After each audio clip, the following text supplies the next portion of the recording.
Frequentemente nós temos visto nos meios de comunicação diversas informações sobre os evangélicos no Brasil. Algumas notícias na televisão de que a Igreja Evangélica Brasileira apoia o atual presidente, ou o antigo presidente está desenvolvendo campanhas para garantir ou conquistar os votos dos evangélicos brasileiros que foram determinantes na última campanha eleitoral. Ou traficantes evangélicos expulsam pessoas de religião afro-brasileira das favelas. Todas essas notícias, a grande maioria das vezes com um cunho negativo, colocam os evangélicos de uma forma muito geral e muito ampla.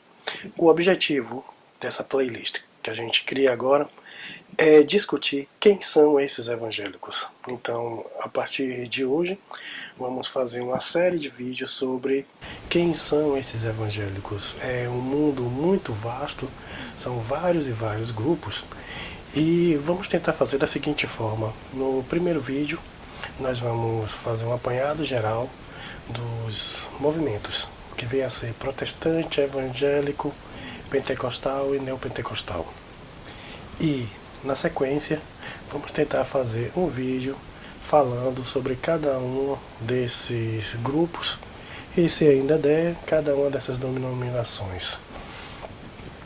Eu peço que assistam o vídeo até o final e, se gostarem, assina, compartilha e se inscreva no nosso canal.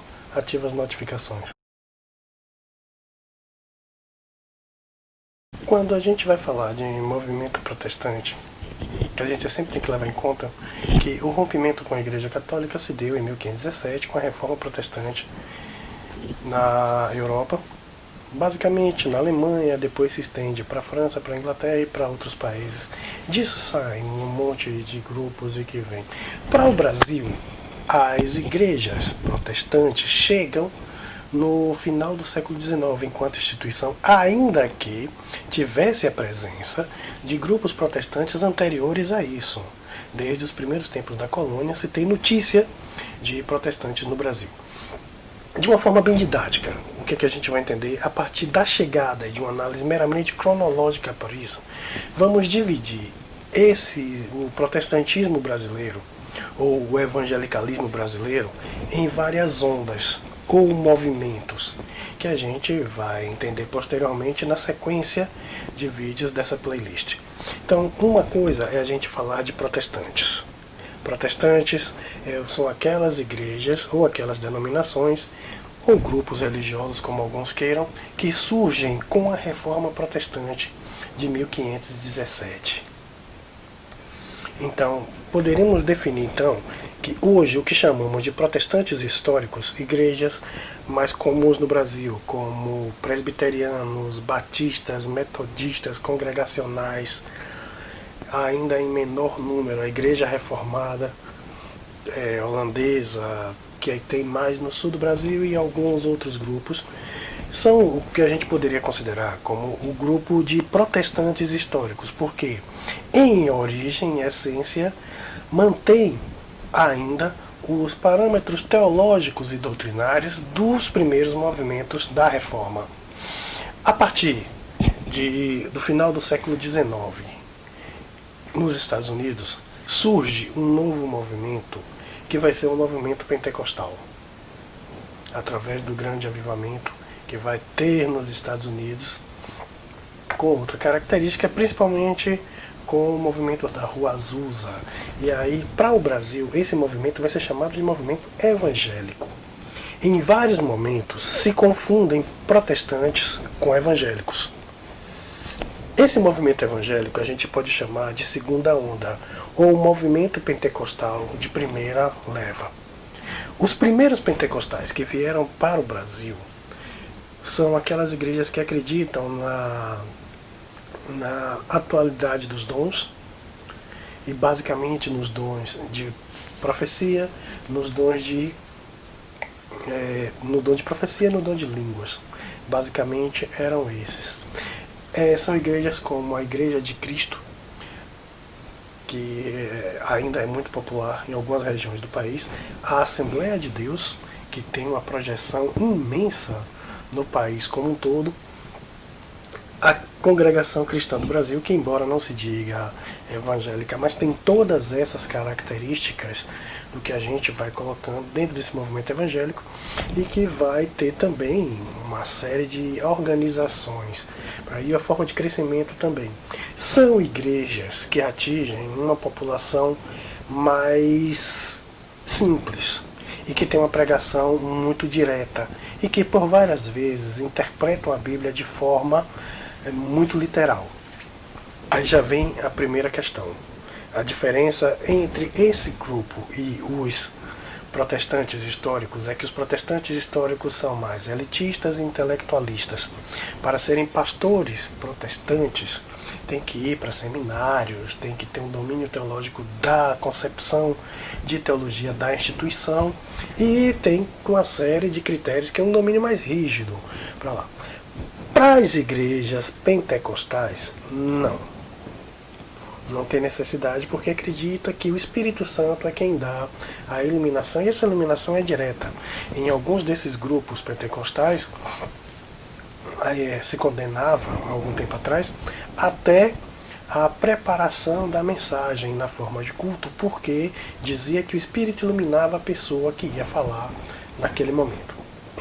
Bom, esses grupos pentecostais, eles vão surgir para um novo tipo de igreja, que a gente vai chamar de terceira onda do movimento protestante, ou do movimento, já segunda onda do movimento evangélico, já que a gente já distingue protestantes de evangélicos. Essa segunda onda do movimento evangélico, elas são formadas pelas igrejas neopentecostais, que surgem basicamente na década de 60 e de 70. Elas têm uma iluminação direta do Espírito Santo. Acredita-se que o Espírito Santo inspire diretamente os seus líderes ou qualquer pessoa naquele momento, e que existe uma evidência de línguas no que eles vão chamar, e isso também como herança do movimento pentecostal, de uma ação direta do Espírito Santo sobre as pessoas, e que vai chamar de batismo com fogo, ou batismo com o Espírito Santo. Esse batismo com o Espírito Santo, isso foi muito comum na década de 60 e 70 em igrejas como a Sinos de Belém, do missionário Davi Martins Miranda.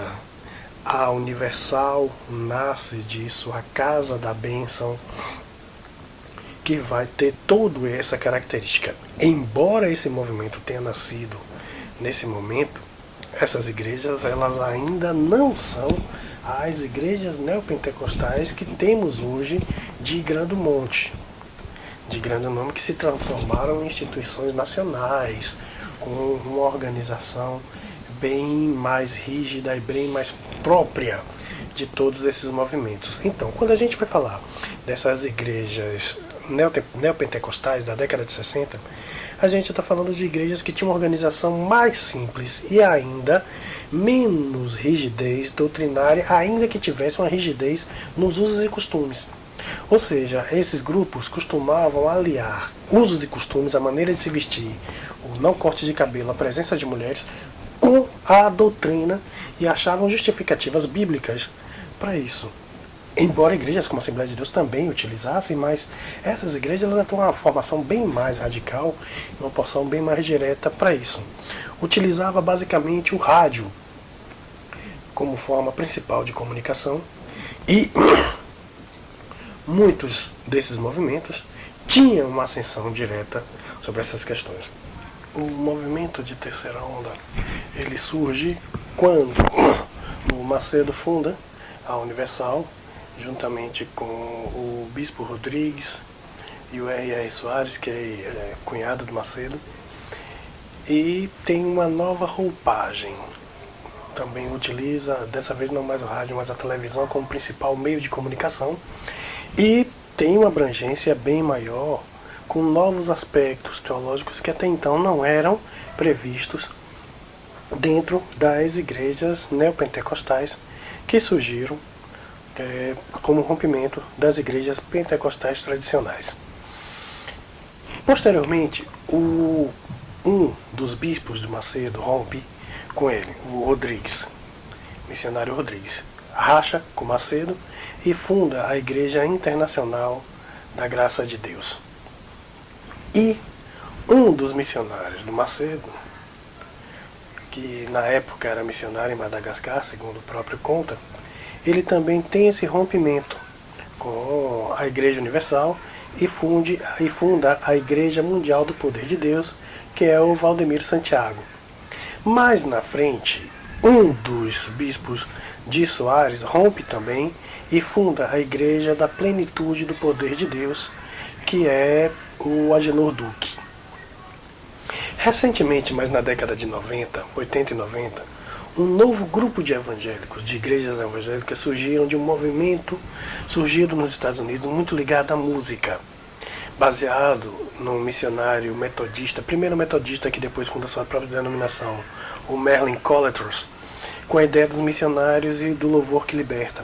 Então surge a partir de então a Renascer em Cristo, do Estevão e a Bispa Sônia Hernandes, a Sara Nossa Terra, do Rodovalho, e uma série de outras questões. E mais adiante, um grupo de louvor da Igreja Batista da Lagoinha se destaca e funda o próprio ministério, que é o Diante do Trono, que tem uma grande influência nos movimentos musicais, essas coisas.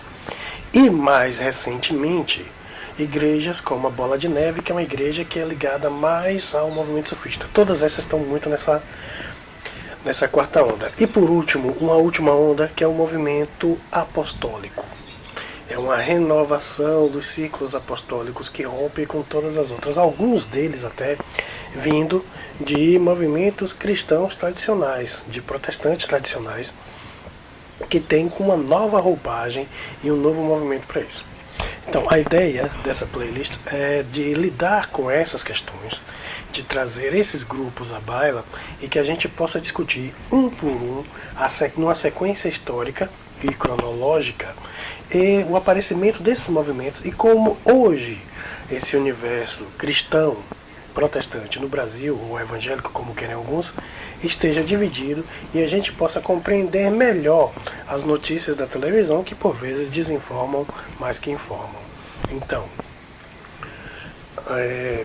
nos despedimos aqui e pedimos para que continuem vendo os nossos vídeos, e em poucos dias estaremos postando sobre a presença dos primeiros protestantes no Brasil.